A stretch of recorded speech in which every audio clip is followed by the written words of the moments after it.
This is my chocolate buttercream recipe, guys. I'm going to show you how I make my American style chocolate buttercream. I'm going to start by using 2 blocks of unsalted butter. There's about 500 grams here, and it's been left at room temperature overnight. So to the touch, it's a little bit soft, but not soft enough. So what we're going to do is we're going to stick this in the microwave for around about 15 to 20 seconds. What we want to ensure is that we get the butter really nice and soft, but not melted. We don't want melted butter. We still want it to hold its shape. If a little bit of the butter is melted at the bottom, it's not a big deal, but ultimately we want it to still hold its shape but be really soft. Transfer the butter into the mixing bowl, and then to this you want to add icing sugar or powdered sugar. Now for every 500 grams of butter, I use 800 grams of icing sugar or powdered sugar. You can just put it in if you don't feel like yours needs sifting, but mine was quite clumpy, so I do sift mine and then I get covered in a cloud of icing sugar. And my kitchen looks like it's experienced heavy snowfall. Once you've done the tedious bit, you now need to mix the icing sugar and the butter so that it's creamed together nicely. And for this, I use my freestanding mixer. I always use the paddle attachment for my buttercream, as I feel like it reduces the number of air bubbles that my buttercream gets. You can use a handheld whisk if you don't have one of these. It's not a problem at all. The key here is to start your mixer off slowly. Then you want to gradually increase the speed of it as you see the butter and the sugar creaming together. Make sure you do stop the mixer halfway through and you scrape down the buttercream, both from the paddle and from the sides of the bowl and the base of the bowl as well. So you want to ensure you're mixing it thoroughly and that butter is really well creamed. Next, you want to melt some good quality dark chocolate in the microwave in a bowl or over a bain-marie. It's completely your choice. I just think microwave is a lot quicker and easier, but you do have to be careful because it does burn easily. Add the melted chocolate to your buttercream. I have included a full list of the ingredients and the measurements in the description. Just click on the little arrow in the bottom right hand corner of this video and you can see all of the details for the ingredients. Mix that chocolate into the buttercream and again continue to scrape down the bowl. Make sure that that chocolate is fully combined.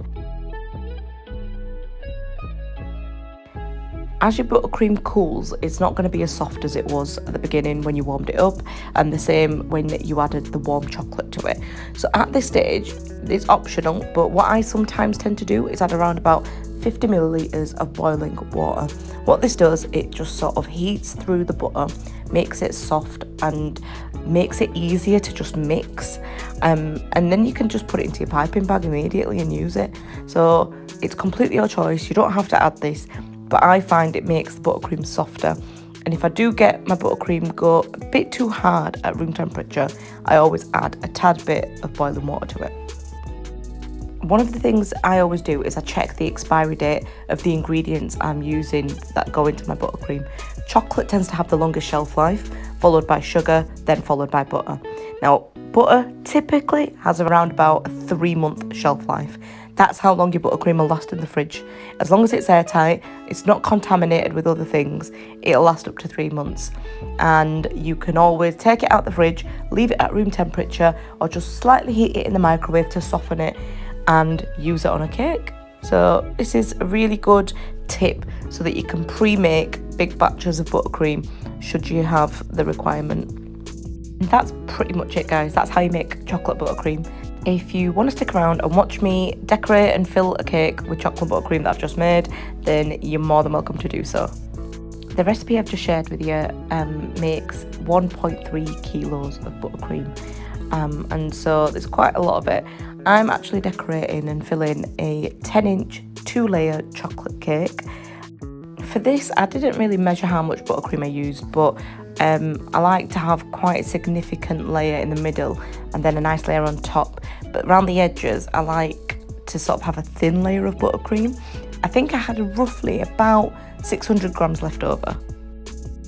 All of the tools that I've been using through this video, I have actually linked on my Amazon shop. There is a link in the description box for each item so you can find it easily. And I didn't really think of the design that I was doing. I kind of made it up as I went along, but this cake turned out really, really well.